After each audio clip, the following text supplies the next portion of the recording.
Hello and welcome back to my channel. If you are new here, welcome to my channel. Today we are going to get back into Holly Madison's memoir, Down the Rabbit Hole. Before I get into it though, recently Holly had some stuff to say about Kanye West's wife, Bianca Censori, showing up to the Grammys nude. Holly was basically like, oh, it's not that big of a deal. It's just a nude body. And if everybody makes a big deal out of it, it's only gonna create more people wanting to do it. The more you complain about it and say something negative about it, the more that people are gonna show up naked to award shows. And as much as I love Holly, I don't feel like she's the authority on that topic, considering she did live in the mansion. And she probably was exposed, having her body exposed, should I say, to children that could have been in the mansion. And what I heard is that somebody mentioned to her about the book Jennifer Saganor wrote, which I have, A Childhood Lost Inside the Playboy Mansion. And what I heard is that Holly would not even comment on this book. So, if you guys are loving Holly's book, when I am finished with this, which should be very soon, we only have 5 more chapters to go, including the reading I'm doing today, I will be doing this book next, because I think this is a very important book to discuss and for people to be aware of. And so thank you, Holly, for setting that up for me by making those comments and refusing to talk about this book, because now this just breaks way for me to start it. So stay tuned, everybody. But let's get into Holly's book. Viewer discretion is advised due to the contents in the book. Let's pick up where we last left off. Our reading starts at chapter 11. Why sometimes I've believed as many as 6 impossible things before breakfast. And that is from Lewis Carroll's Through the Looking Glass. Sorry, I just have so many thoughts of Lewis Carroll anymore after I found out why he wrote Alice in Wonderland and who it was about. I've always loved Alice in Wonderland too, and it just really fucks with me because he wrote it about one of his good friend's 13-year-old daughter that he had a crush on while he was a whole adult. That's a whole different rabbit hole though, so let me get back to the damn book, okay? Thank you! Have screamed so loud that my cell phone shook, for giving me the worst night of my life. Oh shit, I thought. We landed in Las Vegas early the previous morning for Jessica's Playmate shoot. I thought the Playboy Club at the Palms would be a playful backdrop consistent with the 55th anniversary theme.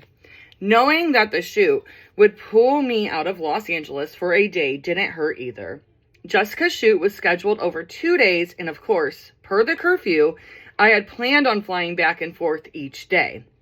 Obviously, this would have been exhaustingly impractical, and given the state of mind I was in, I decided to just take a chance and try and stay over. I really needed the time to myself. I really should stay overnight, I told Hef. It doesn't make sense for me to fly all the way home, get only a few hours of sleep, then turn right back and fly to Vegas the next morning. Given that my last attempt at spending an unchaperoned night away from the mansion for Tiffany Fallon's wedding hadn't gone over so well, I thought I was in for an uphill battle. Okay, darling, Hef said casually. As a normal boyfriend should respond to such an innocent request. I'll miss you. My shoulders melted away from my ears. Sweet relief. I'll miss you too, I replied. No, she won't. She is so thankful to have a night without him. A night alone, I thought, realizing I hadn't had a night truly to myself since I moved into the mansion 7 years earlier. Whew. That sounds exhausting. I don't think that I could go that long without having a night to myself to decompress. After a full day on set, I was exhausted but still exhilarated at the idea of spending some time by myself in Las Vegas without the watchful mansion eye hovering over me. I was pleasantly surprised with how easy the conversation went, especially given the recent tensions between us. But Hef had an extremely selective memory. I guess the verbal beating he gave me was just another forgettable moment for him. I desperately needed to get out that night and experience life as a normal 20-something before deciding if I was going to go back to Hef and settle down or break it off for good. I was like a bachelorette looking for her last hurrah, or an Amish kid going out for rumspringa. Why do I feel like I can't pronounce that all of a sudden? Rumspringa. Anyways, the only problem was I didn't have anyone to hang out with. Jessica and the photo staff were wiped out from the day's shoot and all went to bed early. But more importantly, to make this night really matter, I needed to get away from Playboy people. The only friend I had in Las Vegas was Angel, but she was newly pregnant, so she was hardly up for a wild night on the town. I guess I could text Criss, I thought. It was a dangerous option, but a tempting one. Las Vegas magician Criss Angel had been jumping onto my radar for a while at that point. Bridget, Kendra, and I had been guest judges on a reality competition series he had been featured on. We met briefly backstage, and he tossed some awkward pickup lines my way. Because I was one of Hugh Hefner's girlfriends, guys didn't usually have the gall to hit on me blatantly, so I found his fumbled attempts strangely endearing, like a teenage boy tripping over his own feet. I remember thinking he was attractive. His style was reminiscent of the hair rockers from the 80s that I always thought were cute when I was a kid. He kind of looked like a poor man's Tommy Lee.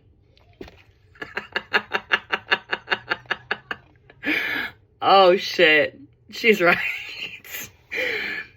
I didn't really think twice about his flirting until after the taping, when Criss's people contacted the Playboy publicity office to invite Bridget, Kendra, and me out to a club in Los Angeles. He was a notorious publicity-fueled womanizer, an A-list actress, a former child star, a famous heiress, and a post-mental breakdown pop princess were among his many conquests. No way! I laughed into the phone line when Sally from publicity called me.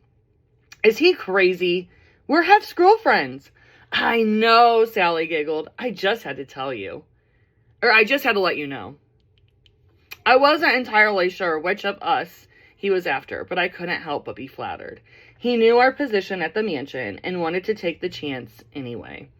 Not long after our initial meeting, we were invited to be guests on yet another Criss Angel television series, Mind Freak. Unlike the talent competition series, Mind Freak centered on Criss's day-to-day life as a street magician. Bridget and I accepted the offer and flew to Las Vegas for the day with a representative from Playboy PR, aka a chaperone. It was fun watching him on set. Unlike us, he had a say in what went on in front of cameras, as well as a producer role, which I found fascinating. Despite his mysterious on-camera persona, behind the scenes, he was an easygoing jokester. In between setups, he invited us to join him and his usual entourage at his resident suite at the Luxor Hotel. His friends referred to it as the compound behind his back. I was charmed by the things that littered his suite: video games, a foosball table, and an intricate model train set. I was so charmed by the cheap plastic dry erase board stuck to the back of his front door with the words, "Brittany was here, Spears," scrawled across the center in a drunken, out-of-order scrawl. We get it, I thought, laughing to myself. You banged Britney Spears. It was all sort of obnoxious, but truth? It made me like him even more. I was so conditioned to the geriatric way of life at the mansion that Criss's boyish hobbies seemed so different and refreshing to me. Though I had more in common with Hef, I was so oversaturated with his life and style at that point that I probably would have found any hobby besides dominoes attractive. We shot our final scene at LAX nightclub inside the Luxor. Bridget and I were escorted to a large booth already populated with pretty girls. Producers sat me next to a petite, sexy brunette with sparkly, high-gloss lips. "This is Monica," Criss said as he introduced us. "She's the main boxing ring girl." "Nice to meet you guys," she managed through a false smile. "I just love Kendra. She's the whole reason I like your show." Wow. Subtle, I thought. It seemed to me that Monica was Criss's flavor of the night. With puppy dog eyes, she had followed his every movement as he performed, and as she watched him, he was clearly watching me. "To true love," Criss toasted as he held up his shot glass filled with a sugary Washington apple shot. Somehow managing to split his gaze between Monica and me, it was a lame move to try to flirt with both of us at the same time, but it just made me laugh. After all, I thought he was cute, but I wasn't going to date him, so I didn't waste my time feeling insulted. I could tell that Monica definitely thought something was up, though. Well, to be fair, Holly has shared Hef with many a women, so Criss having Monica there to be his little date, but flirting with Holly, that's nothing different for her. That's just another day, you know? Since we already had secured the bachelorette suite at the Palms, a 2,300 square foot pink paradise, since rebranded as the Hot Pink Suite for part of Jessica's shoot, I decided I should crash there for the night. Criss responded almost immediately to my text, saying he'd love to grab dinner with me after his rehearsals. He suggested 9, the steakhouse at the Palms. Yeah, right, I thought.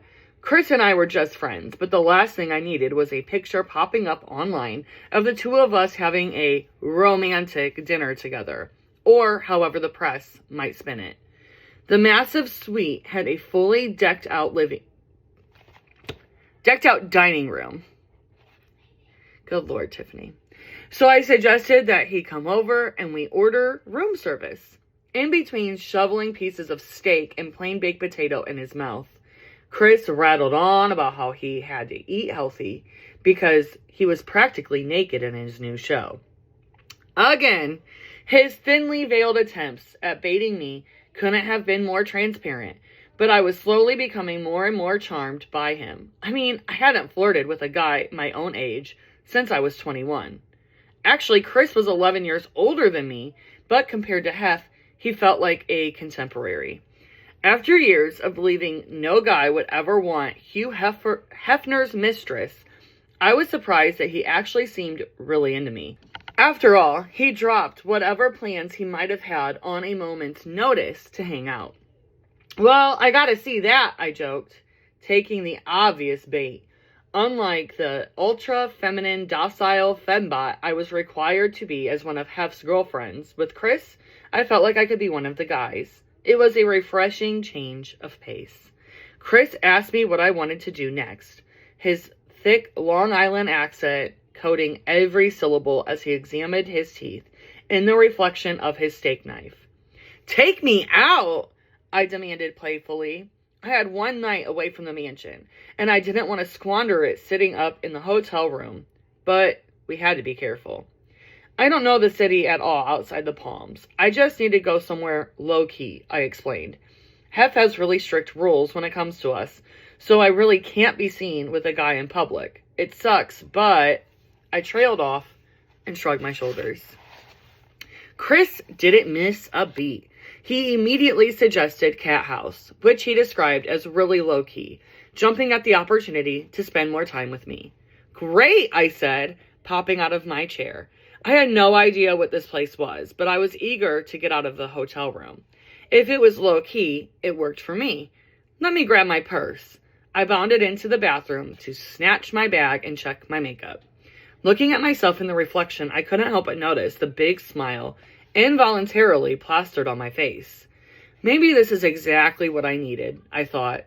Just one night out. Maybe all of Hef's restrictions are just making me crazy, and I'll feel better about him tomorrow. Of course, Hef would be irate if he knew I was headed out for a night on the town with another man. But what he didn't know, plus wouldn't hurt him, nothing was going to happen between Criss and me. Plus, paparazzi didn't really exist in Las Vegas. Not like they did in LA, at any rate. With all the strict gaming laws in Nevada, photographers couldn't be snapping away inside a casino. As long as we were discreet, I'd be fine. The nightclub was small, dark, and intimate. Situated inside the Luxor, the boutique nightclub did feel surprisingly private, and I allowed myself to relax. Criss asked if I would take a picture with the Cat House girls when a posse of uniformed women arrived at our table. No harm in taking a photo with a couple of dancers, I thought. Cat House was a restaurant as well as a nightclub, so I didn't think the photo could be that incriminating, should it get out. Criss and I sat in a corner booth, ordered 2 glasses of red wine, and talked over the loud music for hours. We spoke about my relationship with Hef and how stifling it was. He confided in me that he started dating an 18-year-old girl who moved into his hotel suite and won't move out, as he put it. Okay, Criss. Because I'm sure that he was just so upset with having a young woman living at his house. Anyways, he told me he made a mistake getting together with her and was planning on breaking it off in the nicest way possible. The fact that he was dating someone 22 years younger than him, not to mention barely legal, grossed me out since it reminded me so much of the Hefner situation. Exactly. However, Criss seemed so sincere that he told me that he felt like he'd made a mistake and was looking for someone different, that I was willing to overlook the impression his dating situation had made on me. We talked a lot about his new show and the pressures he was under. After we ran out of things to say, he started laying it on unbelievably thick. You know, Criss began, going into a bumbling speech about how he was looking for someone to have fun with, but to have a serious relationship with. He was quick to add after he noticed the look on my face. I sat there quietly and let him continue as he stumbled all over his words, while trying to share his feelings with me. I took his nervousness as a compliment. He seemed to be smitten with me. He continued on about how he had worked for 15 years to have his own live show and how it was finally becoming a reality. Between his TV show Mind Freak, which was in its 4th season at the time, and his over-the-top public performances, like being shackled underwater for 24 hours in Times Square, Criss was at that time one of the most well-known magicians in the world. He seemed so happy about the direction his life was going, telling me that things have been really crazy in the past, but now he could finally have a routine. He was locked into a major contract for the next 10 years, and he asked me if I knew how much he would be fined if he missed a single show. I shook my head as the new direction of the conversation reflected his more aggressive tone. He told me he would be fined $200,000. Criss was constantly peacocking around in diamonds and Rolls Royces, bragging about his salary, and never letting anyone forget how much he was worth. To be honest, I found it a little tacky, but at the end of the day, I didn't care. I have no idea if that number he threw out was real, or just his way of trying to impress me. Probably just trying to impress you, baby. At the time, I was just flattered that anyone cared about impressing me, period. He softened his voice again and went on to say that he had 2 days off a week and that he needed someone who could plan fun things for him to do on his days off. Someone who he could do those things with. It wasn't the most romantic advance ever made, but I couldn't help but be intrigued. Here was this adventurous guy so full of life, who was looking for someone to be young and wild with. He blurted out that he'd marry me right now when I didn't take the bait. I nearly spat out my drink. Was this guy serious? While he was laying it on so thick, I found him playful and entertaining, and he was clearly dead set on making something happen between us. For publicity, I said, calling him out on what I presumed was bullshit. To be fair, I knew that Criss was used to women shamelessly throwing themselves at him, so I figured he didn't quite appreciate that I was simply interested in the novelty of hanging out with a guy who was closer to my own age for a night. I just gotta pause because I want to share this thought. It makes sense that she got with Zach Bagans. I know that I read this book when it first came out, but I've kind of forgotten all the details, like with her and Criss Angel and stuff. But I always wondered, like, how she ended up with Zach Bagans. Because he just seems like such a tool. Is that wrong? Am I showing my age by saying that? But that's what Zach is to me. Like, he just seems like he has a huge ego and thinks the world of himself, that I don't even know how there's any spot available for him to have a girlfriend. Like, he seems so enamored with himself. He don't even need a significant other. He can boost himself up. But it makes sense because Criss is the same way. So maybe Holly just has a type. But back to the book. No, he shot back, feigning shock at the suggestion. What I mean is, he began to spiel one that I would come to know by heart. How he was ready for a family and for marriage. How hard he worked for 15 years to obtain success. How he had been almost a train wreck, referring to his slutty behavior, which he loved to remind me of, as if it were going to make me jealous or somehow grateful. And how he was locked into the routine of his new show, Believe. While I spent much of the evening at Cat House rolling my eyes, I also had a hard time containing my smile. Sure, Criss was a well-known player, and he was coming on strong, but something about his story made sense. Maybe he was at a point where he was ready for a committed relationship. He was 40 years old and making some huge changes in his life, so it was possible. On the other hand, we had only just met, so the whole conversation seemed absurd, but it was fun for me to get swept away in the idea that he was so into me. It was something I needed to feel after years of Hef making me feel like a piece of dirt. And who cared if he was serious or not? I wasn't going to get with the guy anyway. The most important part of the night for me was that in the span of one evening, he had single-handedly crushed one of my biggest fears about leaving the mansion. Perhaps I wasn't damaged goods after all. In fact, in Criss's eyes, I was quite desirable. After a few glasses of wine, Criss gave me a tour of the Luxor Theater, and then accompanied me back to the Palms and walked me back to my suite. He invited himself into my room, offering to tuck me in.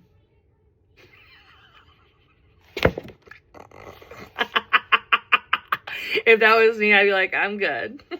But no, she said, okay, I giggled, knowing the cheesy line would get him through the door, but it wouldn't get him any farther. After all, I wasn't that drunk.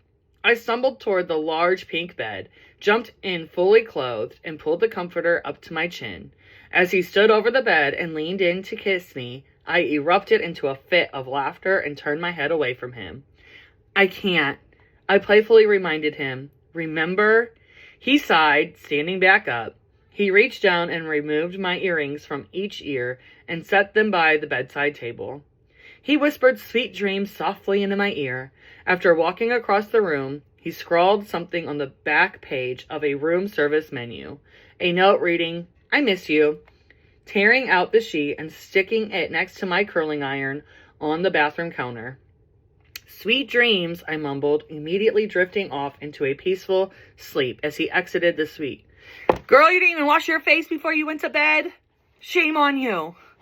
Maybe it's just because I suffered with acne for so long that, like, going to bed with full face makeup and stuff is just, it's a no for me. But you know what? She might not have those skin issues, so good for her. When I woke the next morning to my buzzing cell phone, the last thing I expected to hear was a ferociously angry Hef. Thank you, he screamed so loud that my cell phone shook, for giving me the worst night of my life. What are you talking about? I asked, Hef defensively. Honestly, I had endured so many verbal lashings lately that I had no idea what could have possibly been the catalyst for this outburst. After getting permission to stay over the night before. I had called him again shortly before his 10 p.m. bedtime to wish him good night. We traded I love yous, and that was it. Sure, I hadn't offered up my dinner and clubbing plans for later that evening because I knew he would never allow it. I didn't hear anything from you last night, he continued, screaming into the receiver. I was up all night sick with worry. But I called you right before you went to bed. I tried rationalizing with him. I don't understand what you're talking about. I had my cell phone with me all night. I kept rattling on before realizing he had to know something. Why were you up? I asked. Security told me, he spat. You had a guy in your room last night. I paused for a moment, waiting for this information to sink in. Holy shit, I thought. He actually had me followed. Nothing happened, I said firmly and sternly. I had a few drinks and a friend walked me in to make sure I got into bed okay. That's it. And it was. Sure, there was some definite flirting and perhaps some blurred lines on his part, but I hadn't done a damn thing. I had never cheated on Hef. He had slept with an army of different women during our time together, but I remained faithful. Despite all my insecurities, and regardless of how desperate I was to have one night out, in my mind I was still in a relationship, and I was nothing if not loyal. Whoever was trailing me around Vegas apparently didn't relay to Hef just how quickly Criss exited my suite. Oh yeah, Hef said mockingly. Well, we'll talk about it when you get home. Thank you, he repeated in dramatic Hef fashion. For giving me the worst night of my life. I pulled the phone away from my ear and waited for the line to disconnect. I was equal parts stunned and seething. How dare he have me followed, I thought. For 7 ridiculous years, I remained entirely faithful to this man. Even if my evening did include some temptations, I had conducted myself like a good girlfriend. I wouldn't even kiss Criss when we were alone in a hotel room in a moment I thought would forever remain private. I knew Hef well enough to know that in his head I was already categorized as a cheater. I might as well slap a big scarlet A on my chest because he would never let me live this down. Even though there was nothing to actually live down, I was sure that for the rest of our relationship he would call upon this incident every time he didn't get his way and use it as leverage. I could kiss goodbye any chance of spending another night away from the mansion again. One of Hef's favorite stories to call upon during press interviews is how in his pre-Playboy days, his first wife, Mildred Williams, cheated on him during their engagement. When his then-fiancée confessed to being unfaithful, he was devastated, but chose to marry her anyway. I mean, he had the choice not to. So, can't keep using that as your sob story, Hef. But Lord knows he did. Of course the marriage ended, but I always felt he used this incident as a way to justify his philandering behavior and to gain sympathy from the public. It was as if he was saying, sure, I'm a womanizer, but my ex-wife made me that way. She did this to me. In fact, he seemed to have a penchant for cheaters. After all, he did crave drama. His second wife was rumored to have been unfaithful with a member of the mansion staff. Get it, Kimberly? Like, shit, Holly, if you're feeling all these ways being with Hef, I can only imagine how Kimberly was feeling while being stuck with him. Anyways, and his third wife ran out of their planned wedding to be with just one of the several men she had allegedly cheated on Hef with. It would never change, I thought. Hef would never change. If I stay, this would be my life. And in that moment, I knew I couldn't stay. I wouldn't stay. I was finally done. Returning home from Las Vegas felt as awkward as you could possibly imagine. I was determined to make my exit as quickly as possible, but Hef kept putting off having too much of a serious conversation about it. He pleaded with me to stay, despite hurting him, but I just gave him the cold shoulder. It seemed he felt that if he could somehow stall and put off my leaving as long as possible, that I would just forget about wanting to leave and everything would go back to normal. Save for the giant imaginary albatross he had to hang over my head. He could sense something inside me had shifted and was waiting for it to shift back. I wouldn't allow him to manipulate me anymore. I had to make it clear to Hef that I was leaving. Over the course of our relationship, I only ever initiated a serious conversation with Hef once, maybe twice. The morning after returning home from Las Vegas, I stopped by Mary's office before heading out for the day to tell her I needed to talk to Hef as soon as possible. I felt that if I could get Hef on the phone, I could say what I needed to say without him trying to throw me off course, pull at my heartstrings, or lay on the guilt, as I was sure he would be successful at doing if we tried to talk face to face. "Hey, honey," Mary said a bit cautiously when she called a few hours later. For months, she'd seen the warning signs and knew what was coming. "Hef's on the line." Before I could say a word, I heard Hef speak weakly into the receiver. "Mary says you have something you'd like to talk to me about?" "Yes," I said, feeling instantly small and incredibly nervous. I took a determined breath and continued. "I've decided I can't stay any longer. My feelings aren't there anymore, and I don't want to fake it. I need to make a life for myself and have a family." It felt like a full minute had passed before Hef spoke. "Are you sure?" he finally asked, continuing to dangle the bait that E had ordered a 6th season of the show. If I wouldn't stay for him, he assumed that I would at least stay for the show. It seemed as if he thought all a woman could possibly want was fame and money. I didn't say anything. My mind was made up. He pleaded with me to stay, to not tell anyone we broke up, to try and work it out. "I need my freedom," I tried to explain. "I want to be able to actually hang out with my girlfriends and have fun like a normal person."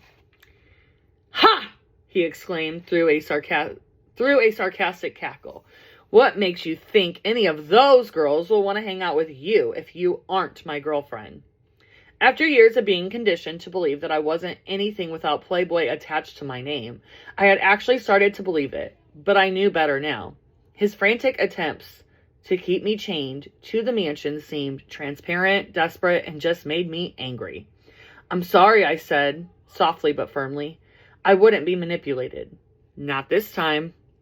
And since I clearly wasn't responding to his spiteful attempts to cripple my self-confidence, he had tried playing the guilt card, asking me if I wanted him to have another stroke, and saying that if he died, it would be my fault. He wasn't above using his age and health as a tactic to get his way. Over the years, in a few of our more heated disagreements, he regularly made dramatic statements along these lines to get me to drop an argument. It was ridiculous considering that our disagreements, up to this point, had always been about things that should have been trivial to him.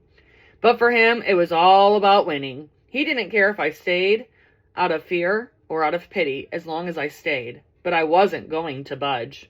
I sat silently on the other end of the phone line, patiently waiting for this episode to pass.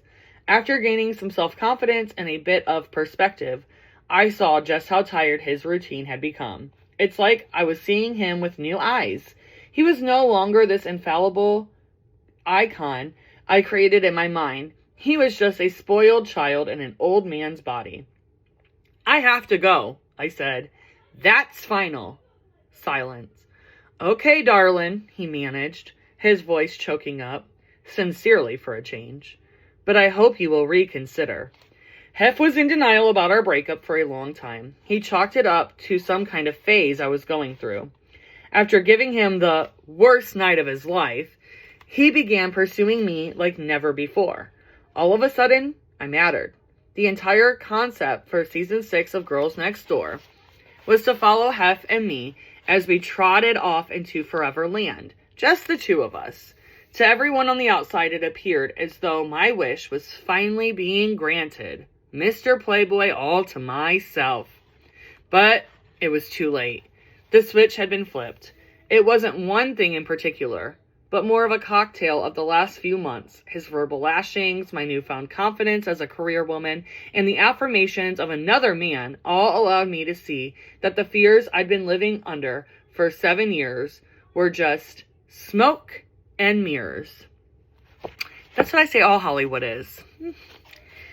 Now, the thought of living with the unfounded cheater moniker was just too much to take. I couldn't stay any longer. After a meeting in Mary's office, Hef and I decided that I would move down the hall into bedroom 5 while I finished shooting my final Girls Next Door scenes. Most of season 5 was already in the can when I met up with Criss that night in Vegas, but there was still more to do. It came as a shock to most of the staff and show producers when I actually began the process of moving out of the master suite. None of my packing was captured on the show. Hef and the producers were still hoping I would change my mind about moving out and that I would be back as Hef's girlfriend by the time cameras started rolling for season 6. I had done a good job of acting like a blissfully happy girlfriend. Only the closest of confidants had known about my unhappiness. It was oddly nostalgic to be moving into the same room I moved into as a mansion newbie 7 years prior. Back then, I barely had a suitcase full of possessions. Now, I had substantially more to pack. I had a large storage closet full of clothing, mementos, and Christmas decorations, and the mansion's basement, not to mention another one in the bunny house across the street. Needless to say, this move was going to take a bit more time. As I packed up the vanity in the master bedroom, I labeled each box with a Sharpie, listing the contents. One evening after work, I was making trips from Hef's bedroom to my old room down the hall. I noticed one box had been scribbled on in writing other than my own. In his distinctive handwriting, it read, Hef's heart. In that instant... No, you did not. Okay, in that instant, my own heart sank. Despite everything he'd done to me, I didn't enjoy hurting him, but that wasn't going to stop me. I knew Hef wasn't in love with me. He was in love with the idea of being in love. He was in love with the routine and convenience of our relationship. I wasn't interested in settling anymore. I was looking for my happily ever after. During my final weeks in the mansion, Hef waffled through, doting on me and punishing me. If I ever seemed to be in too good of spirits, he would do his best to smack me back down with snide comments or attempts at making me jealous by toting around the Shannon twins. I couldn't have cared less. In fact, I wanted him to move on. It would have taken some of the pressure off me. I was beginning to realize that he preferred miserable and uninspired Holly, maybe because she was easier to control. I buried myself in work. For the time being, I was allowed to keep my job at Studio West. While I had hoped it was because of my contribution and the experience I had gained over the last 2 years, I realized that Hef's team most likely advised him to keep me on staff to avoid any kind of lawsuit or wrongful termination accusations.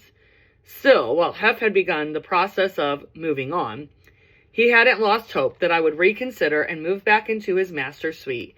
Anytime I would run into Hef in the mansion hallway, it was painfully awkward. I'll have the rest of my stuff out of your room by tomorrow, I told him during one such encounter.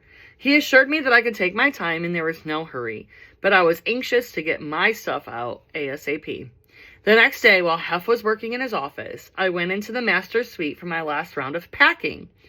When I went to grab things from a shelf near the bed, I noticed one of Hef's file folders sitting neatly in the middle of what was formerly my side of the bed. That's weird, I thought. Hef never leaves important documents laying around. They're always locked up in his bedroom safe or his office, or being hand-carried by him personally. He was a man of routine, and this was entirely out of character. Curious, I picked up the stack of papers. I would have too, because I'm nosy. Which were obviously left for me to see. Inside was a copy of his last will and testament. I spent 7 years living with the man, so I can tell you on good authority that he would have never left something this important lying around by accident. It was clear to me that this was meant for me to see. It carefully outlined the division of his estate.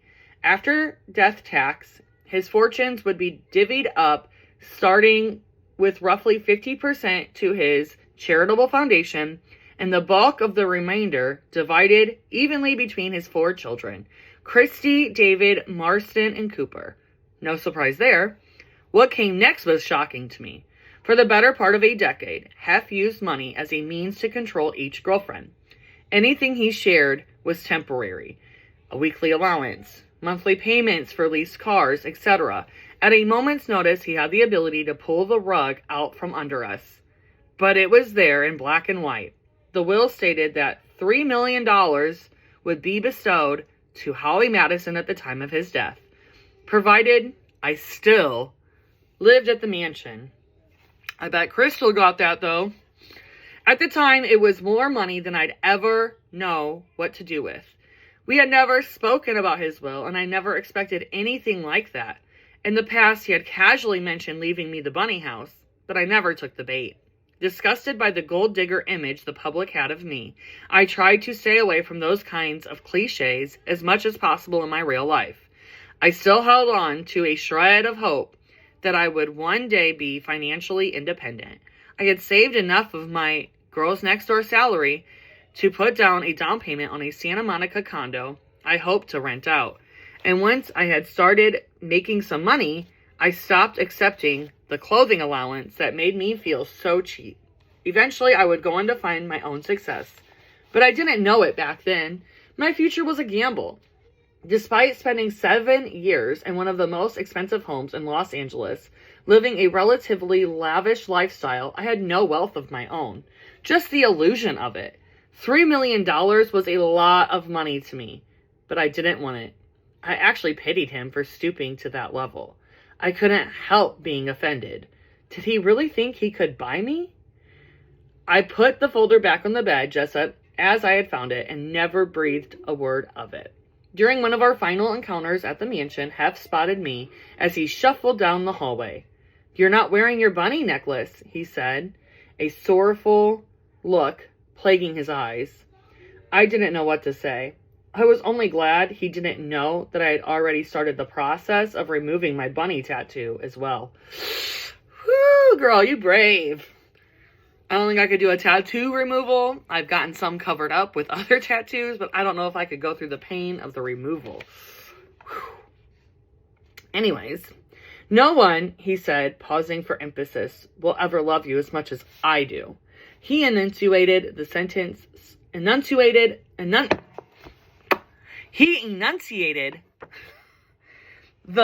slowly, as if he were making a grand speech. I had no words. Instead, I gave him a friendly hug in order to avoid actually speaking to him. I know he was trying to sound romantic, as if he were pledging his undying love, but to me, his comment sounded like a slight. I knew I deserved better, and there's no way his kind of love was the best the world had to offer. Through his vain attempts to intimidate, guilt, persuade, and eventually bribe me, the only thing he succeeded in doing was to convince me that I was making the best decision I had made in a very long time. During those final few months, I began spending more time in Las Vegas.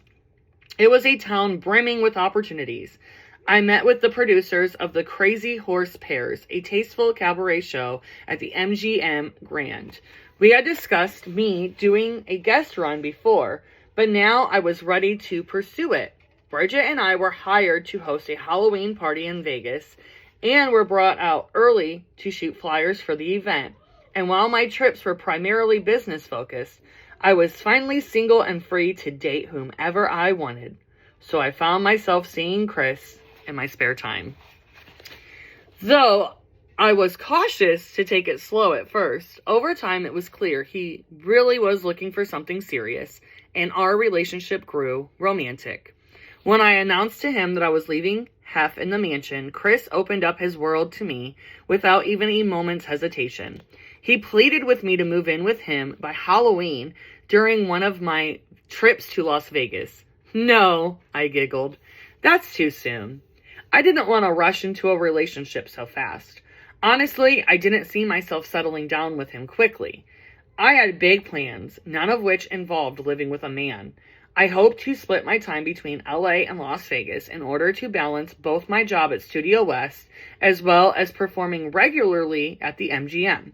I had hopes of developing my own spin-off TV series chronicling my new life in Las Vegas as a single showgirl.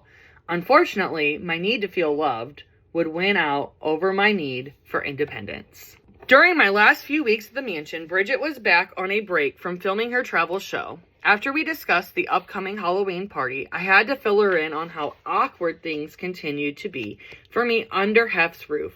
Hef came into my room the other day and tried reasoning with me, I told Bridget, sprawling myself out on her large, round bed. He was trying to talk me out of dating Criss and was like, the media calls him a douchebag. I didn't know what to say. Despite everything, Hef hadn't quite given up yet. A few weeks after that fateful night in Las Vegas, photos emerged revealing what appeared to be an intimate evening I spent with Criss Angel in Las Vegas. I remained at the mansion for about 2 months total after Hef and I officially broke up in order to fulfill my obligations to the TV series. During those 8 weeks, as I waited around to see what sort of final scenes I needed to film for season 5, more details began to not so mysteriously emerge in the press about my relationship with Criss. For being an illusionist, he sure was obvious. The media was having a field day with the idea that all 3 of Hef's girlfriends were simultaneously leaving the mansion for other men. Though Bridget hadn't gotten involved with anyone yet, the media jumped on any sighting of her with another guy, hoping to round out the story of Kendra and Hank and me and Criss. One tabloid article in particular erroneously linked Bridget to a Las Vegas DJ. Since that same article went out of its way to mention that I was whisked away in Criss's black Rolls-Royce Phantom, I couldn't help but think he was behind that article too. Yeah, he talked to me about it too, Bridget said. He thinks dating Criss will be bad for your career. Was I seriously going to get career advice from a man who spent 7 years treating me like a glorified pet? I told him a long time ago that I knew you were really depressed, Bridget continued, and that's why you didn't go to that Lakers game a while ago. Months before our breakup and my fateful trip to Las Vegas, Hef and the girls and I planned to attend a Lakers game. Slowly, I attempted to get ready, but couldn't gather up the strength to finish my hair and makeup. Like a zombie, I walked back to our bed and tucked myself in for the night.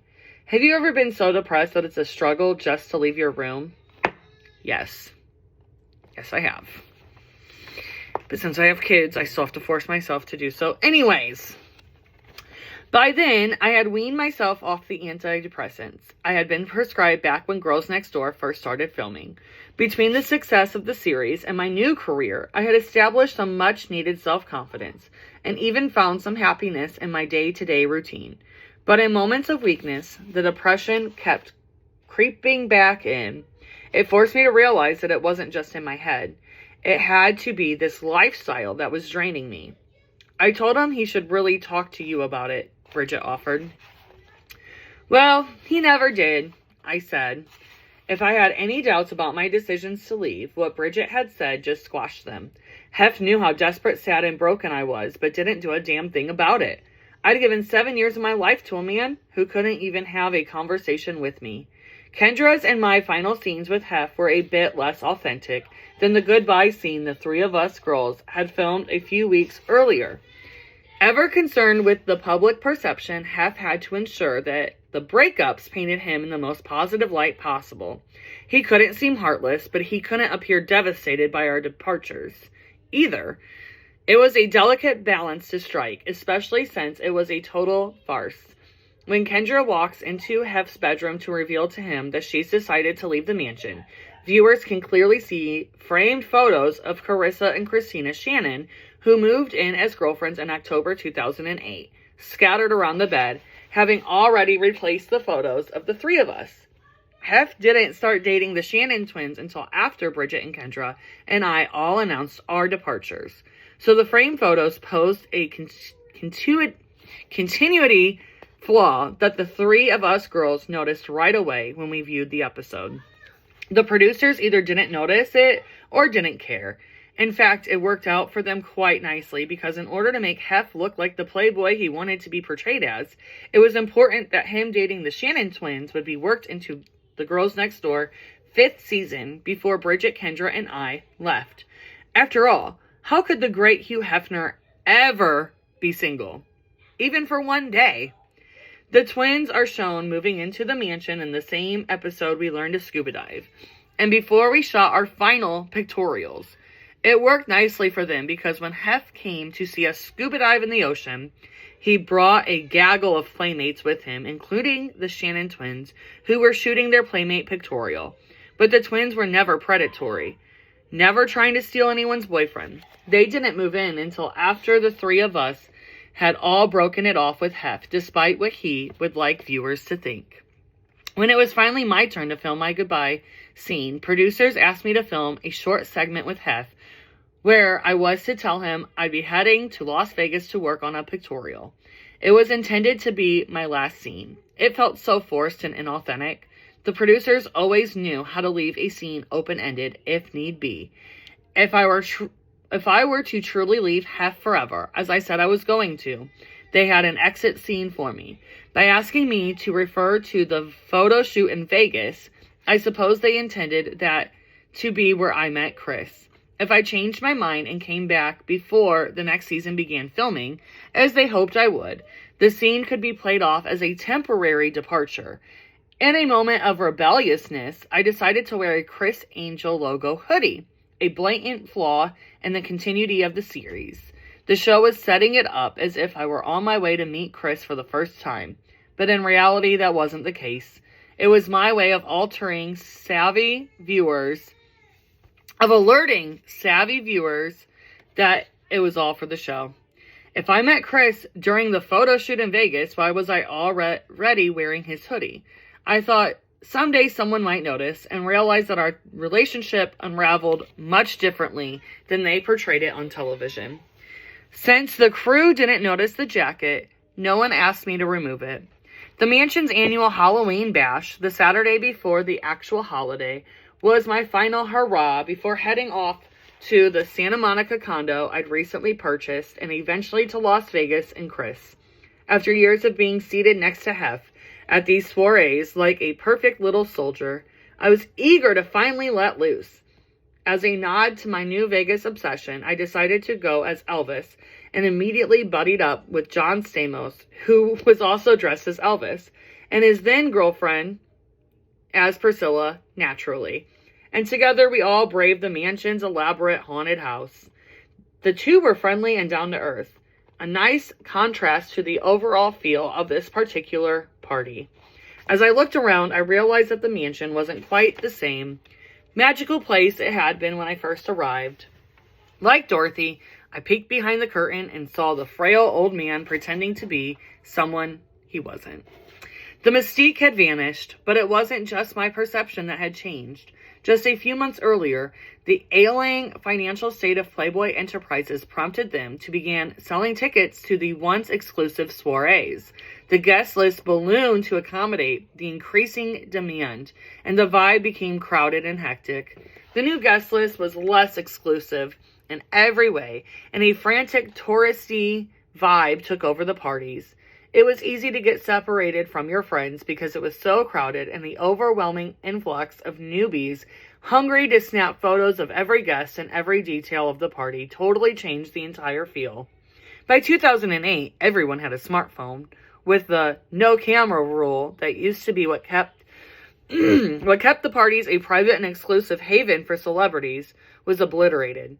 Since by that time I had found a bit of TV fame, I spent much of the night taking photos with guests. The slow, sexy elegance of the first Playboy party I had attended back in 2000 had completely vanished. So much for whatever happens in the grotto stays in the grotto, I thought. I decided then and there that the Halloween party was the last mansion party I ever needed to attend. And it was. Meanwhile, as I was contemplating how much things had changed, somewhere across the property that very night, history was repeating itself, and someone else was seeing the mansion through new eyes. While Christina and Carissa Shannon spent the evening stuck at Hef's side, itching for more freedom. Someone else was standing outside Hef's roped-off area, looking in. I imagine the twins didn't want the responsibility of being the main girlfriends, so they had their eyes open for a girl to fill that spot. And it was there that they spotted her, standing just a few feet away from their table, boiling over with nerves at the thought of meeting Gatsby himself. Just as I had been 7 years earlier, Crystal Harris was 22, thin, blonde, a bit plain, and somewhat shy. How could she ever outshine those gorgeous, vibrant Shannon twins? They had no idea that night that she would be their eventual undoing. While someone else was thrilled at the prospect of getting into the inner circle of the Playboy world, I couldn't have been happier to be getting out. The Playboy mansion certainly changed my life, for better and for worse. It had been both my safe haven and my prison. Living inside those hulking walks. Did she mean walls? Hulking walks. Living inside those hulking walks, I still feel like it should be walls. I'm very fixated on this, guys. Hadn't been the path to fame and fortune that I had imagined, and it certainly hadn't been my path to love. I was grateful for all I had gained there, but still more in all that was lost. As I drove out of those daunting gates, I never once looked back. I'm going to wrap up this part, and I will be back soon with another part, and we will do one more chapter for sure. Possibly two in the next part, because they are kind of lengthy, and I don't want people to have like a whole long video to watch. I already put out an hour and a half, and I felt like that was pretty long. But anyways, we have like less than 100 pages to go though. So we're getting closer and closer to the end, and I hope to see you on the next one.